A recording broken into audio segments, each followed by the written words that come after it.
Muli kaming bumalik sa bahay ng lola ko. Hindi ko maipaliwanag yung bigat sa dibdib ko.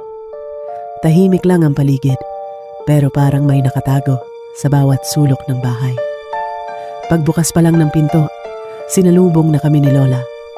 May dala siyang maliit na kahon, lumang kahon na gawa pa yata sa Nara.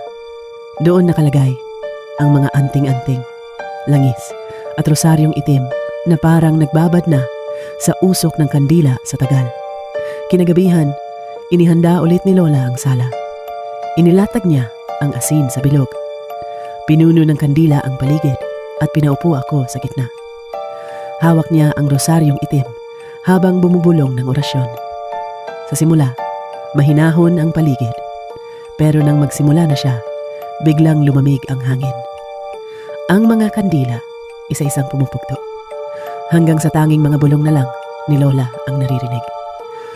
Paglingon ko sa dingding, doon ko siya muling nakita. Yung halimaw. Lumabas siya mula sa anino, nakangisi, at yung mga pulang mata niya, parang apoy na nangliliyab. Hindi niyo siya maililigtas.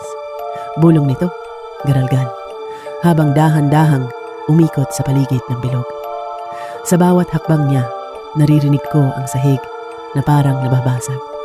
Parang may bungangang nagbubuka sa ilalim. Biglang lumakas ang hangin sa loob ng bahay, tila buhawi. Ang mga kurtina pumunit, ang mga gamit nagliparan. Sinubukan ng halimaw na pasukin ang bilog ng asin. Sa tuwing tatapak siya malapit, sisirit ang apoy na kulay asul. At sisigaw siya ng malakas, parang basag na salamin ng tunog. Nanginginig ako, umiiyak. Sara, huwag kang bibitaw. Kapag lumabas ka diyan, kukunin ka niya habang buhay. Sigaw ni mama. Lalong nagngalit ang halimaw. Lumundag siya, tumama sa hangganan ng bilog, at halos mabasag ang sahig sa lakas. Ramdam ko ang panginginig ng lupa, parang lindol. Nangibabaw ang sigaw niya. Sa akin ka.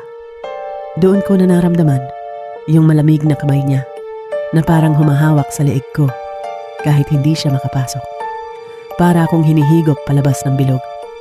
Nagpapanik na ako, pero biglang sumigaw si mama. Hawak niya ang rosaryong minana niya paraw sa ninuno namin. Tinuro niya ito sa halimaw, sabay sabi ng malakas na dasal.